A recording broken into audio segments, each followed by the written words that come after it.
تھا ایسا تھا کہ آپ پریشان ہو گئے یار، کیونکہ دلوں کا حال تو اللہ بھی جانتا ہے، لیکن آپ کہنے لگے یار اس میں کوئی بات ہے، اس نے اتنی ساری پتہ نہیں کیا حال ہے اس کے دل کا، آپ نے پھر بھی نکال کے دے دیا پیسہ. تو ہم جب اپنی بات کرتے ہیں تو ہم نظر آتے ہیں، ہم نماز کے اندر اہدنا الصراط المستقیم مانگ رہے ہوتے ہیں، اللہ سے ہدایت مانگ رہے ہوتے ہیں، لیکن ہمیں معلوم نہیں کہ ہم ہمارے دل میں کیا ہے. ہم لوگ زبان سے کہہ رہے ہوتے ہیں، ایک روٹین ورک ہے ہمارا نماز پڑھنے کا، سب ہم نماز اللہ اکبر کا اور شروع ہوگا اہدنا الصراط المستقیم بھی پڑھ رہے ہیں، اللہ سے مانگ بھی رہے ہیں، لیکن جو ہے ہمارا وہ بھی ایک انکانشیس مائنڈ کے اندر چل رہا ہے کہ بھائی اہدنا الصراط المستقیم ہم اور ہر صراط الذین انعمت علیہم اللہ سے مانگ رہے ہیں، لیکن ہمیں پتہ ہی نہیں ہم کیا مانگ رہے ہیں. ہم زبان سے مطلب بھی جانتے ہیں، لیکن ہمارے وہ کنسنٹریشن نہیں، کنسنٹریشن جو خلوص ہے وہ اللہ تعالیٰ کو کانٹیکٹ نہیں مل رہا جو ہمیں چاہیے. مطلب ہمارا اس پہ ایمان کی، میں اس پہ دیکھتا ہوں کہ یہ ہماری ایمان کی کمزوری ہے، کہ ہمارے ایمان میں کمزوری ہے، یا ہمیں اس آخرت پہ یقین ہے، جیسا کہ ہم جیسا یقین ہمیں سورج نکلنے کے بعد دن کا یقین ہوتا ہے کہ یہ سورج نکلا ہوا ہے، ہم ایمان کر دیتے ہیں بھائی دن ہے، یہ سورج نکلا ہوا دن ہے، لیکن وہ ایمان کی کیفیت ہماری نماز کے اندر نہیں ہو پاتی. اس کی کیا وجہ ہے کہ ہم یا تو ہمارا آخرت پہ ایمان پہ کمی ہے، ہمارے اللہ کی بات پہ یقین نہیں ہے، قرآن پہ یقین نہیں ہے، کس چیز پہ یقین نہیں ہے. ہم یقین رکھنے کے باوجود ہمارے وہ کنسنٹریشن وہ کانٹیکٹ نہیں بن پاتا اللہ تعالیٰ سے. ہم جو ہے نماز پڑھتے ہیں اور ایک انکانشیس مائنڈ کے اندر دعائیں پڑھ رہے ہوتے ہیں اور بیک گراؤنڈ میں ہمارا کاروبار چل رہا ہوتا ہے، کوئی نہ کوئی پرابلم چل رہی ہوتی ہے، پریشانی چل رہی ہوتی ہے، وہ سب چیزیں چل رہی ہوتی ہیں، لیکن ہم اس چیز کو اوور کم نہیں کر پا رہے. کیوں ایسا ہو رہا ہے؟ اچھا یہ سب چیزیں میں اپنے اوپر فیس کر رہا تھا. میں نے یہ سوچا یہ ٹاپک میں نے دیکھا، میں نے کہا اس پہ کروں، لیکن میں نے کہا کہ کنسنٹریشن لانی چاہیے، کرنا چاہیے، ہمیں ایسا ہونا چاہیے. لیکن میں اس کو دیکھ رہا، میں خود جو ہے ابھی بڑی کنسنٹریشن لگا کے نماز شروع کری، لیکن پھر وہی اور بیک گراؤنڈ کے اوپر ہمارا وہی سسٹم چل رہا ہے، کہاں پہ کیا ہو رہا ہے، وہاں پہ کیا ہو رہا ہے، یہاں پہ ہو رہا ہے. ایک پرابلم ہے جو ہم فیس کر رہے ہیں، جس کو مجھے میں خاص طور پر میں تو فیس کر رہا ہوں کہ مجھے جو ہے کنسنٹریشن قائم کرنے کی کوشش کرتا نہیں ہو پا رہی.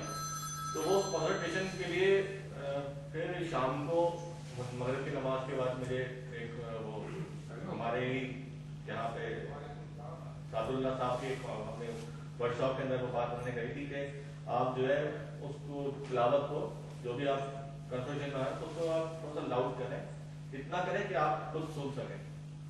تو میں نے اس کا تھوڑا سا پریکٹیکل کر کے دیکھا کہ جو ہے وہ لاؤڈ کری جائے تھوڑی تلاوت. تو میں نے اس کو سنا تو مجھے خود بول کے سن رہا تھا، تو مجھے لگا کہ میں ہوں کافی حد تک کانسنٹریشن کو برقرار کرنے کی کوشش کر سکتا ہوں.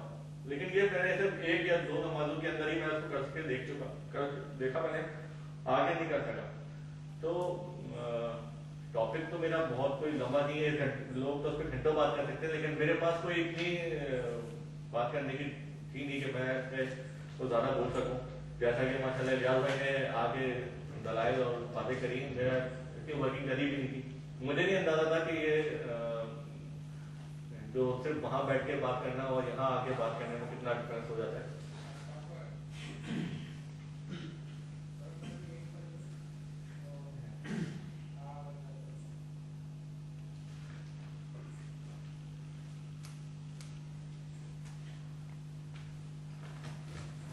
فی الحال تو میرے ٹاپک میں جو خاص باتیں تھیں وہ میں نے بتا دی ہیں، لیکن ابھی بھی میں یہی بتاؤں گا کہ میرے ذہن میں جو اور پوائنٹس تھے جو میں وہاں بیٹھ کے سوچ رہا تھا، لکھے بھی تھے، لیکن وہ ابھی میرے ذہن میں آ گیا ہے. آپ لوگوں سے دعا ہے کہ آپ درخواست ہے، دعا تو اللہ سے ہے کہ اللہ تعالیٰ مجھے جو ہے دوبارہ اس سے اچھا کچھ بولنے کی ہمت ہے. اور یہ جو پہلی دفعہ کی میری ہچکچاہٹ ہے اور گھبراہٹ ہے، اس کو نکلنے کے لیے یہ ضروری تھا. اور آپ لوگ کے صبر کے بہت بہت شکریہ کہ آپ لوگ اتنے خاموشی صبر کے ساتھ مجھے برداشت کر رہے ہیں اور آگے ہم کا بھی برداشت کریں.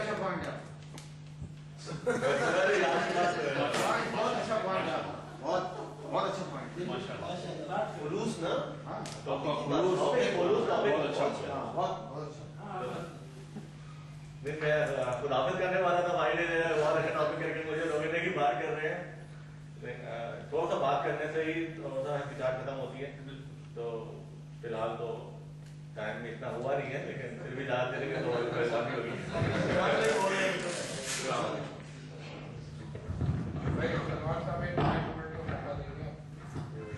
جزاکم اللہ خیر.